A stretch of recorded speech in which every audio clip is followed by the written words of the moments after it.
Ancient Faith Radio now presents a very special edition of Readings from Under the Grapevine with Dr. Chrissi Hart.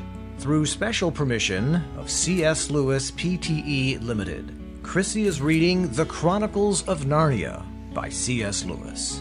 This classic series is published by HarperCollins and is available at their website at harpercollins.com.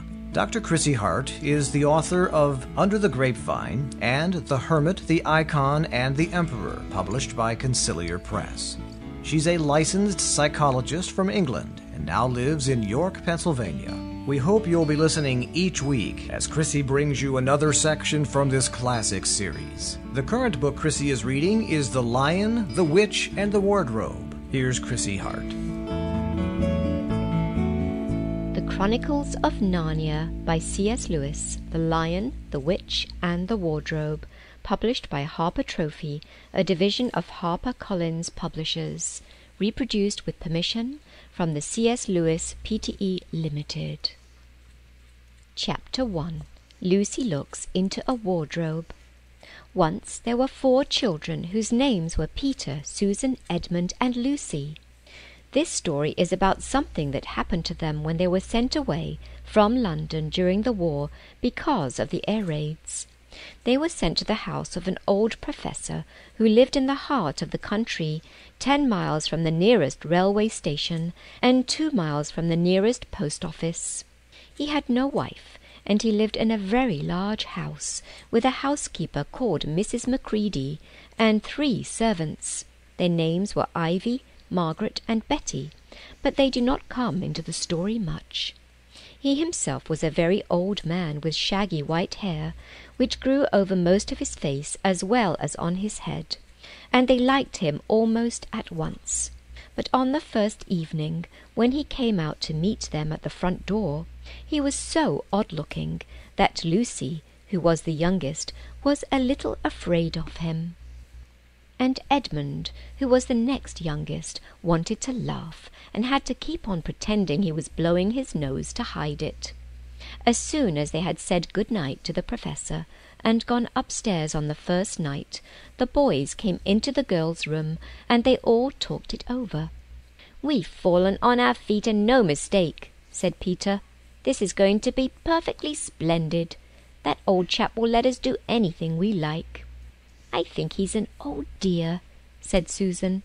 "Oh, come off it," said Edmund, who was tired and pretending not to be tired, which always made him bad-tempered. "Don't go on talking like that." "Like what?" said Susan. "And anyway, it's time you were in bed." "Trying to talk like mother," said Edmund. "And who are you to say when I'm to go to bed? Go to bed yourself." "Hadn't we all better go to bed?" said Lucy. "There's sure to be a row if we're heard talking here." "No, there won't," said Peter. "I tell you, this is the sort of house where no one's going to mind what we do. Anyway, they won't hear us. It's about 10 minutes' walk from here down to that dining-room, and any amount of stairs and passages in between." "What's that noise?" said Lucy suddenly. It was a far larger house than she had ever been in before, and the thought of all those long passages and rows of doors leading into empty rooms was beginning to make her feel a little creepy. "It's only a bird, silly," said Edmund. "It's an owl," said Peter. "This is going to be a wonderful place for birds. I shall go to bed now. I say, let's go and explore tomorrow. You might find anything in a place like this. Did you see those mountains as we came along? And the woods? There might be eagles. There might be stags. There'll be hawks." "Badgers," said Lucy. "Foxes," said Edmund. "Rabbits," said Susan. But when next morning came, there was a steady rain falling, so thick that when you looked out of the window you could see neither the mountains nor the woods, nor even the stream in the garden. "Of course it would be raining," said Edmund. They had just finished their breakfast with the professor, and were upstairs in the room he had set apart for them, a long, low room with 2 windows, looking out in one direction and 2 in another. "Do stop grumbling, Ed," said Susan. 10 to 1 it'll clear up in an hour or so. And in the meantime, we're pretty well off. There's a wireless and lots of books." "Not for me," said Peter. "I'm going to explore in the house." Everyone agreed to this, and that was how the adventures began. It was the sort of house that you never seemed to come to the end of, and it was full of unexpected places. The first few doors they tried led only into spare bedrooms, as everyone had expected that they would. But soon they came to a very long room, full of pictures, and there they found a suit of armour, and after that was a room all hung with green, with a harp in one corner, and then came 3 steps down and 5 steps up, and then a kind of little upstairs hall, and a door that led out onto a balcony, and then a whole series of rooms that led into each other, and were lined with books, most of them very old books, and some bigger than a Bible in a church. And shortly after that they looked into a room that was quite empty, except for one big wardrobe, the sort that has a looking-glass in the door. There was nothing else in the room at all except a dead blue bottle on the window-sill. "Nothing there," said Peter, and they all trooped out again, all except Lucy. She stayed behind because she thought it would be worth while trying the door of the wardrobe, even though she felt almost sure that it would be locked. To her surprise, it opened quite easily, and 2 mothballs dropped out. Looking into the inside, she saw several coats hanging up, mostly long fur coats. There was nothing Lucy liked so much as the smell and feel of fur. She immediately stepped into the wardrobe and got in among the coats and rubbed her face against them, leaving the door open, of course, because she knew that it is very foolish to shut oneself into any wardrobe. Soon she went further in, and found that there was a 2nd row of coats hanging up behind the first one. It was almost quite dark in there, and she kept her arms stretched out in front of her so as not to bump her face into the back of the wardrobe. Soon she went further in and found that there was a 2nd row of coats hanging up behind the first one. It was almost quite dark in there, and she kept her arms stretched out in front of her so as not to bump her face into the back of the wardrobe. She took a step further in, then 2 or 3 steps, always expecting to feel woodwork against the tips of her fingers, but she could not feel it. "This must be a simply enormous wardrobe," thought Lucy, going still further in and pushing the soft folds of the coats aside to make room for her. Then she noticed that there was something crunching under her feet. "I wonder, is that more mothballs?" she thought, stooping down to feel it with her hand.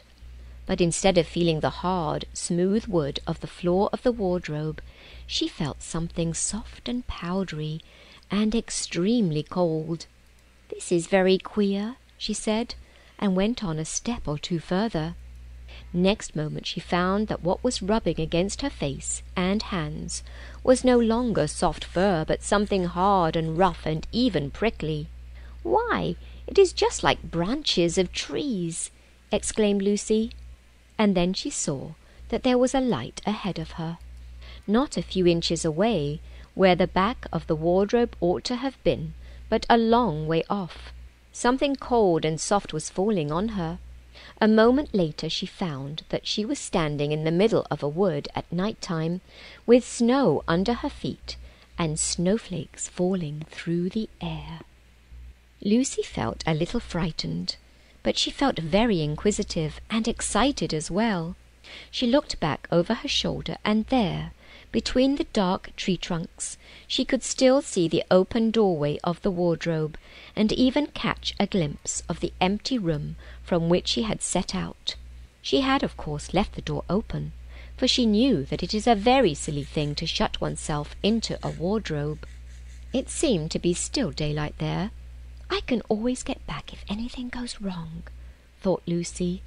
She began to walk forward, crunch, crunch, over the snow, and through the wood toward the other light.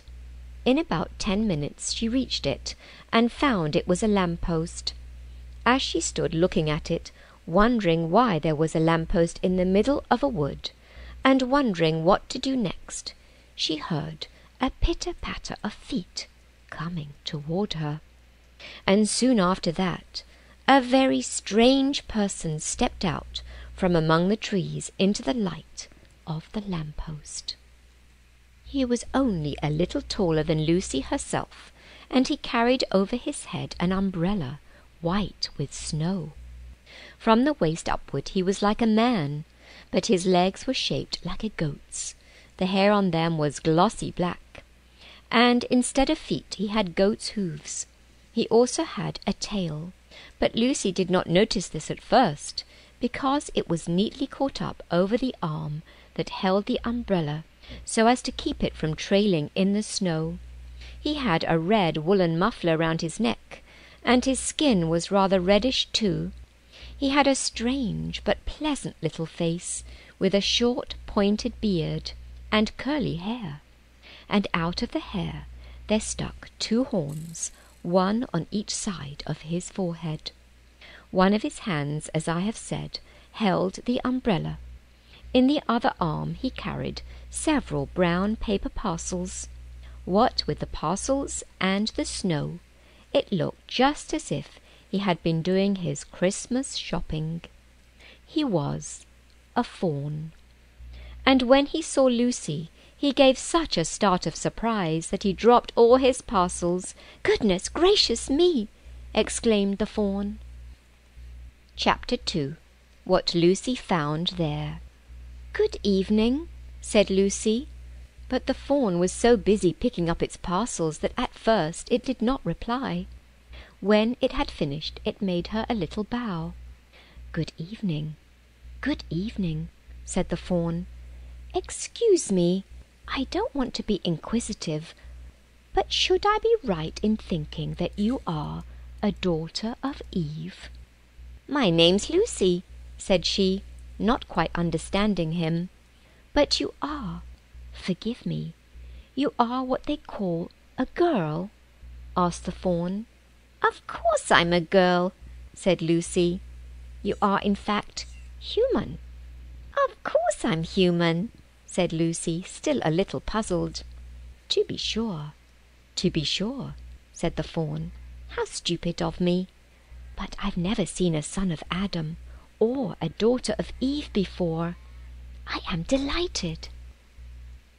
That is to say, and then it stopped, as if it had been going to say something it had not intended, but had remembered in time. "Delighted, delighted," it went on. "Allow me to introduce myself. My name is Tumnus." "I am very pleased to meet you, Mr. Tumnus," said Lucy. "And may I ask